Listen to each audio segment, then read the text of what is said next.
Halo semua, salam sejahtera Malaysia. Tuan dan Puan yang amat dihormati. Saudara-saudara, di dalam kerajaan perpaduan, gabungan parti-parti komponen di dalam Pakatan Harapan dan Barisan Nasional, di mana Pakatan Harapan ada di AP, ada Amanah, ada PKR, manakala Barisan Nasional pula bersama dengan UMNO, MIC, dan MCA. Saudara-saudara, di dalam parti gabungan Pakatan Harapan, mungkin ada yang kata kekuatan sebenar parti adalah daripada PKR, kekuatan sebenar parti adalah daripada DAP, ataupun mungkin kekuatan daripada parti PH adalah daripada Amanah. Namun saudara-saudara, sebenarnya kekuatan parti itu adalah milik seluruh gabungan parti itu. Namun saudara-saudara, kenapa tiba-tiba ada satu berita dikongsikan daripada Malaysia Kini bertarik 6 Oktober. DAP tak pernah mengemis jawatan dalam kerajaan Johor, kata Anthony Locke. DAP tidak pernah meminta penubuhan kerajaan perpaduan di Johor, apatah lagi mengemis sebarang jawatan dalam kerajaan negeri itu. Ini bukan untuk di dalam nasional, bukan untuk kabinet kerajaan perpaduan, tetapi untuk kerajaan perpaduan di Johor sekiranya ada penubuhan itu. Setiausaha agungnya DAP, Anthony Locke berkata, DAP menjunjung titah Sultan Johor, Sultan Ibrahim Iskandar Shah, yang menitahkan tiada pembangkang di Johor, sebaliknya hanya ada wakil pengimbang. DAP tak akan minta untuk menubuhkan kerajaan perpaduan di negeri Johor. Kita selesa, kita memainkan peranan dan menjadi pengimbang kepada negeri Johor. BN menang 40 kerusi, PH ketika itu lawan BN menang 12 kerusi, tambah 1 kerusi muda, PN menang 3 kerusi. Jadi BN dengan selesa boleh menubuhkan kerajaan di Johor dengan majoriti yang kuat. Itu hakikat yang kita terima. Jadi saya nak menyatakan pandangan dan pendirian DAP bahwa DAP tidak pernah dan tidak akan mengemis jawatan kerajaan. Katanya ketika berucap rasmikan konvensyen biasa DAP Johor. Sebelum ini beberapa pihak dalam PH termasuk Amanah terus mendesak supaya kerajaan perpaduan ditubuhkan di Johor, susulan kemenangan BN pada PRK Dun Mahkota. Cadangan itu menerima reaksi beberapa pemimpin BN termasuk Ketua Pemuda UMNO Akmal Saleh yang kemudiannya menimbulkan polemik berterusan antara PH dan BN. Mengulas lanjut, Locke berkata, polemik kononnya PH Johor mahu kerajaan perpaduan ditubuhkan perlu dihentikan. Tuan-tuan berkaitan dengan ini, apa komen Anda? Halo semua, salam sejahtera Malaysia. Selamat datang ke channel Fels Lifestyle. Terima kasih kerana terus setia dan bersama di dalam channel ini. Tuan-tuan dan puan yang amat dihormati, ini satu kemenangan Anwar Ibrahim sebagai Perdana Menteri dan sebagai pemimpin kerajaan hari ini. Sudah pasti ramai yang mahu menumbangkan Anwar Ibrahim.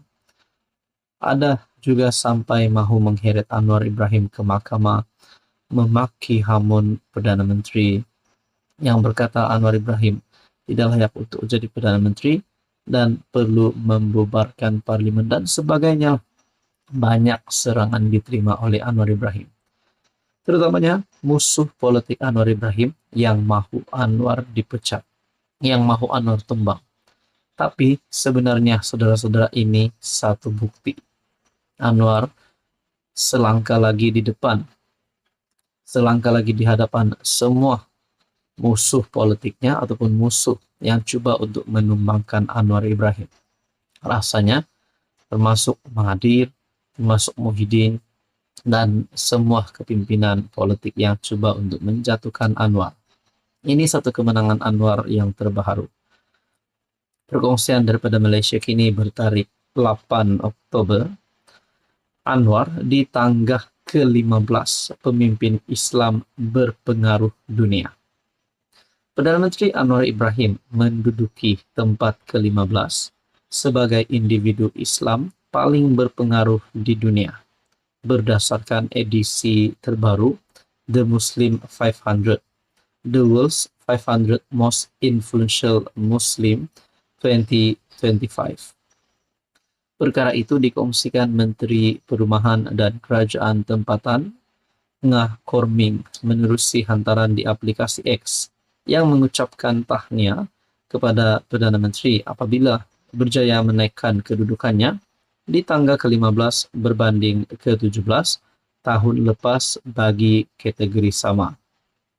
Kejayaan ini menunjukkan satu teladan ketokohan dan kepimpinan yang inklusif untuk masyarakat berbilang kaum menurut Ngah dalam hantaran berkenaan.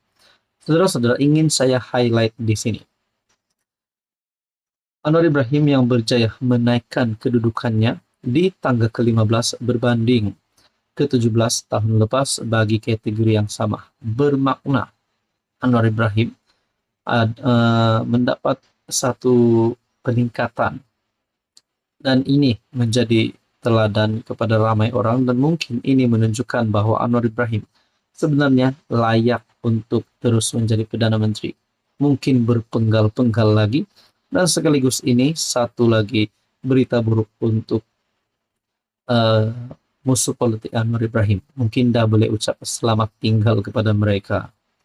Berdasarkan penerbitan itu, Anwar merupakan antara 50 individu yang tersenarai sebagai individu Islam paling berpengaruh di dunia, selain Raja Jordan Raja Abdullah II Al-Hussein yang menduduki tangga pertama, Raja Arab Saudi Raja Salman Abdul Aziz Al Saud ke-5, dan Presiden Indonesia Prabowo Subianto ke-18. The Royal Islamic Strategic Studies Center yang menerbitkan buku itu juga berkata, Anwar berada di tangga ke-9 bagi kategori pemimpin dan ahli politik Islam berpengaruh dunia, mengatasi Prabowo ke-10 dan Presiden Mesir Abdel Fattah Said Al-Sisi ke-11. Penilaian ke atas mereka dibuat berdasarkan pengaruh masing-masing dalam membuat perubahan dari segi budaya, ideologi, keuangan, politik, dan lain-lain ke atas komuniti Islam dan juga di peringkat antara bangsa. Dalam pengenalan ringkas mengenai Anwar, penerbitan itu menyatakan Perdana Menteri lantang mengenai perjuangan rakyat Palestina dalam menghadapi kekejaman Israel. Anwar Ibrahim telah menjadi penyokong lantang hak Palestina untuk menentang pendudukan. Pertemuannya dengan pegawai Hamas, termasuk pemimpin Hamas yang dibunuh, Allahyarham Ismail Haniyeh, telah mendapat kritikan daripada Amerika Syarikat. Siaran media sosialnya yang menyampaikan ucapan takziah selepas pembunuhan Ismail Haniyeh telah diturunkan, yang mendorongnya untuk berkata, biar ini menjadi message yang jelas dan tidak berbelah bagi kepada Meta. Hentikan sikap pengecut ini dan berhenti bertindak sebagai instrumen rejim Zionis Israel yang menindas menurut penerbitan itu.